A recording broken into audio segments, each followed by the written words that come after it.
Because in the Sudan, this is where they push the real Egyptians. They push the real Egyptians into the Sudanese area. That's number one. And implanted the Turks in Egypt.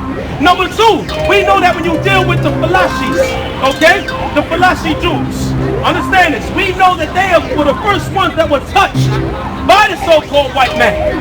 Okay? And the Fulani Jews in Nigeria, the Fulani, we know that they were touched by the white man saying, okay, I'm going to take this place first and claim this stake of land and move these people out and claim it as my own.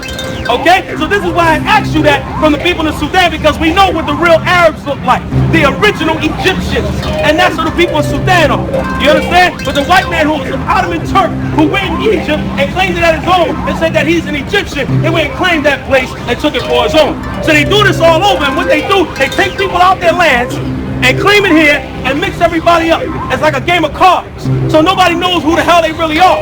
This is why the white man is a master at cartography and map making.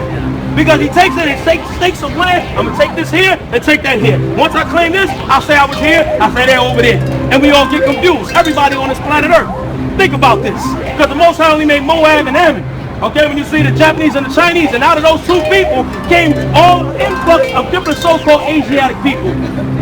How did that happen? The white man claimed and said who's going to be what? How we divided the way that we are.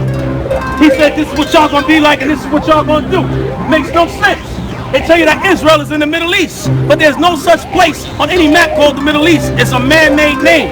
Go to what they call the Middle East and say, excuse me, I'm looking for a Middle Eastern man. They're going to look and laugh at you. Why? Because they know exactly where they are on the continent. Where's Israel? On what continent is the nation of Israel? It's on the so-called continent of Africa.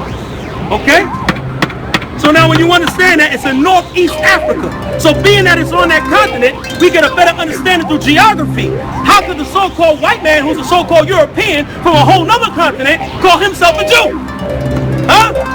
Connect the dots. Real simple. Real simple. But the white man has mastered lying. He has mastered the game of semantics.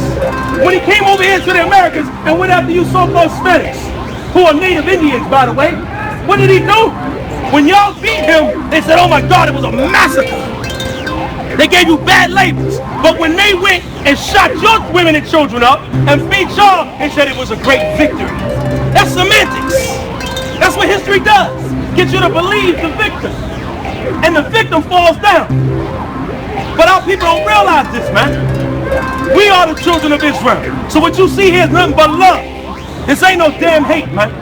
The black, Hispanic man, woman, the child, the Negro, the Indian, and saying, you're the real Jews that the Bible speaks about. You're the real Jews. And we're out here because we love y'all. We can spend our Saturdays watching cartoons, walking up and down here doing what we want to do. But we out here doing what the Most High says. He said, go to the highways and byways and call my people, man. And that's our job, and that's what you see from Hebrew Israelites. So the other stuff you hear, that's just your conditioning to hate yourself. Whenever you hear, oh, y'all a bunch of hate, bro, y'all hate people, that's your conditioning. That's what you think. That's why the white man walk by, he don't even have to argue with us. Because he see our people arguing with us. He just walk by and laugh, and there are our people hugging him and kissing him. Like this guy right here, stoned out his goddamn mind.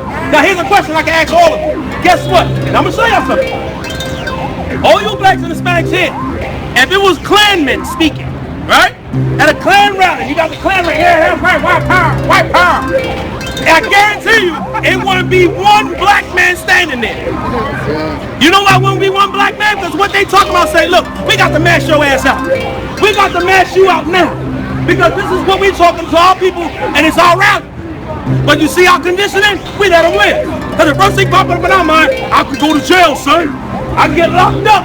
But you don't think like that when your brother comes in your face. You don't think like that when he bump you or looking at your woman.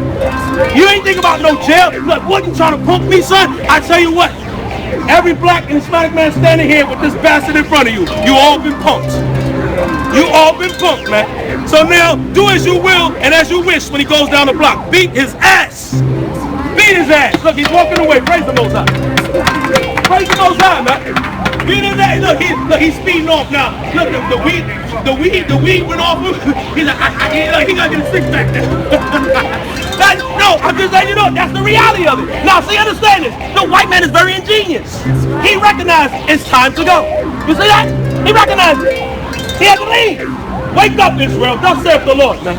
And with that, we say death and destruction to all the nations, man, on this planet, man. And we say, glory to Yeshua!